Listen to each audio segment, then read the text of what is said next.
अस्सलाम वालेकुम जी, मैं हूँ सीमल हाशमी और आप देख रहे हैं मेरा यूट्यूब चैनल। सबसे पहले बात कर लेते हैं जो आज के वीलॉग में मैं डिस्कस करना चाह रही थी और बहुत ज़्यादा सोशल मीडिया के ऊपर इस पर बात हो रही है। मुझे उन लोगों पर बड़ा अफ़सोस हो रहा है जो मुसलसल ये मेंशन कर रहे हैं कि जी अफ़गानियों को जो पाकिस्तान से निकाला जा रहा है, बड़ी ज़्यादती हो रही है, उनको नहीं निकालना चाहिए, हमें हमें एहसास करना चाहिए। हम हमें अपने अपने मेहमानों को बाहर निकाल रहे हैं और इंटरनेशनल मीडिया से लेकर हमारे अपने लोगों तक सोशल मीडिया पर इस चीज़ पर एक हाइप एक पूरा एजेंडा जो है वो तैयार किया जा रहा है। 2-4 पॉइंट्स हैं जिन पर मैं सिर्फ बात करना चाहूँगी। मुझे बिल्कुल अफ़सोस नहीं है कि हम अफ़गानियों को कह रहे हैं कि जी अब आप अपने घरों में वापस चले जाएँ, अपने मुल्क में वापस चले जाएँ। वो इसलिए नहीं है कि उनको हमने दहाइयों तक अकोमोडेट किया, अपने मुल्क में यहाँ रखा, उनकी मेहमान नवाज़ी की, उन्हें खुली इजाज़त थी यहाँ पर कमाने की, कारोबार करने की, रहने की और फिर उसके बाद मार्जिन दिया गया।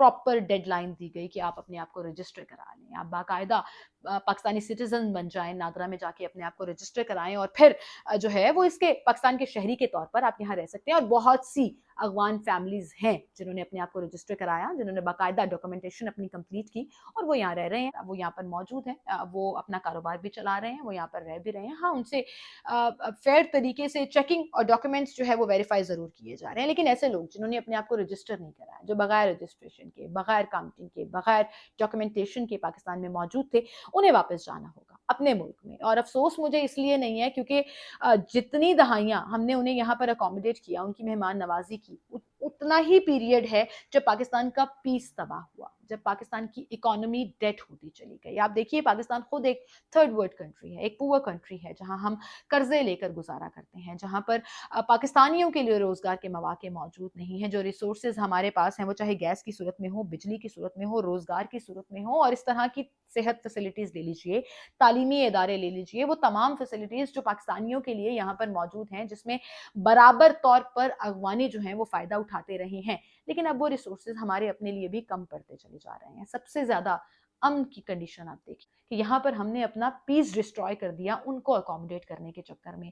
इन इन पूरे 20 सालों में अगर हम जिक्र करें तो किस तरह से यहाँ पर टारगेटेड ऑपरेशंस किए गए, किस तरह से हमारी सिक्योरिटी फोर्सेस को अटैक किया गया। और अभी भी आप देख लीजिए, 1 नवंबर डेडलाइन थी, जिसके बाद अब उनकी वापसी का सिलसिला जो है वो जारी और सारी है। और तब से लेकर अब तक जितने पाकिस्तान में अटैक्स हुए हैं, हमारी फोर्सेस को टारगेट किया गया, वो चाहे मियाँ वाली का इंसिडेंट हो, वो चाहे गवादर का इंसिडेंट हो, जिस तरह से रिएक्शन आ रहा है, हम क्यों ये ना समझें कि हमारा मुल्क, हमारी कंट्री का पीस और हमारी इकोनॉमी ज़्यादा मैटर करती है। जब से बॉर्डर्स बंद किए, जब से सख्ती की गई है, डॉक्यूमेंटेशन चेक किया जा रहा है, इन रेफ्यूजीज को वापस भेजा जा रहा है, तब से लेकर अब तक, और जब से ये सिलसिला शुरू हुआ है सितंबर मिड से लेकर आप आज तक देख लीजिए, डॉलर की प्राइस मुसलसल नीचे आ रही है। हमारी जो स्मगलिंग है, जो डॉलर यहाँ से स्मगल होकर अफगानिस्तान जा रहा था, जिससे हमारी अपनी इकोनॉमी डेट हो रही थी, व्हाई डोंट वी रियलाइज। मैं उन तमाम लोगों से ये सवाल पूछना चाहूंगी जिन्हें अफसोस हो रहा है आज कि व्हाई डोंट यू रियलाइज कि हमें अपनी इकोनॉमी को बचाने के लिए ये इकदाम उठाना बहुत जरूरी था।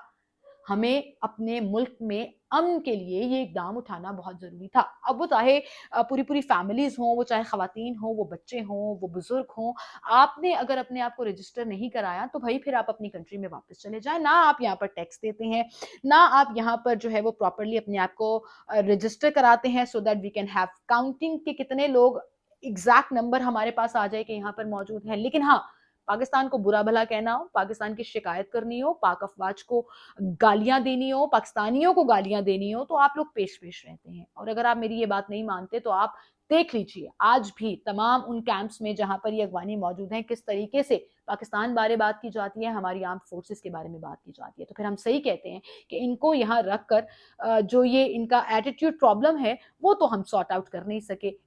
एहसान का बदला नहीं चाहिए, लेकिन कम अज कम एहसास तो हो कि हमने ये एहसान किया है। लेकिन नहीं, वो एहसास मौजूद नहीं है, वो एरोगेंस की सूरत में आज भी मौजूद है। तो बस ठीक है, फिर आप जाएं अपने मुल्क में, छोड़ दें, बख्श दें हमारे मुल्क को, हमारे लिए रहने दें कि यहाँ पर हालात कुछ बेहतर हो जाएं और हम जो है वो बेहतरी की तरफ जाएं। और उन तमाम एनजीओज, उन तमाम इंटरनेशनल इदारों पर भी मुझे अफसोस है जिन्हें फलस्तीन में इजराइल की बर्बरियत तो नजर नहीं आती, जिसे कश्मीर में इंडिया का जुल्म सितम तो नजर नहीं आता, लेकिन ये जरूर नजर आता है जी पाकिस्तान अपने मेहमानों को वापस भेज रहा है, पाकिस्तान ने अफगानियों को जो है वो निकालने का बेड़ा उठा लिया। तो क्यों ना उठाएं, when everybody is selfish, everybody is self-centered, every country is thinking for themselves, तो हम क्यों नहीं सोच सकते कि हम अपने आप को स्ट्रॉन्ग कंट्री के तौर पर नहीं देखना चाहते? और यकीन जानिए कि इनकी यहाँ मौजूदगी जो है वो हमारी इकोनॉमी को बहुत बुरी तरह से नुकसान पहुंचा रही थी। तो फिर अच्छा है कि 1.7 मिलियन जो तादाद बनती है उन अगवानियों की जिन्होंने अपने आप को रजिस्टर नहीं कराया, डॉक्यूमेंटेशन कंप्लीट नहीं किया, वो अपने मुल्क में वापस चले जाएं। और करीबन 2.2 मिलियन अगवानी ऐसे भी हैं जिनके पास सम सॉर्ट ऑफ डॉक्यूमेंटेशन है, वो चाहे कार्ड की सूरत में है, वो चाहे रजिस्ट्रेशन की सूरत में है, वो अगर एक्सपायर्ड भी है, क्योंकि बहुत से अगवानियों की 30 जून को ये जो डॉक्यूमेंटेशन का एक प्रोसेस था, एक सर्टिफिकेट था, वो एक्सपायर भी हो गया, लेकिन उसके बावजूद उनको टेम्पररी रेजिडेंस जो है उसके राइट्स दिए जा रहे हैं और उनको नहीं निकाला जा रहा। तो we are not being stubborn और एरोगेंट अबाउट इट, हम सिर्फ अपने मुल्क का फ़ायदा सोच रहे हैं और मेरे ख्याल से अपने मुल्क का फ़ायदा ही सोचना हमारे लिए बेहतर है। अल्लाह ताला इस मुल्क को सलामत रखे। आप लोग अपना ख्याल रखिएगा। अल्लाह हाफ़िज़।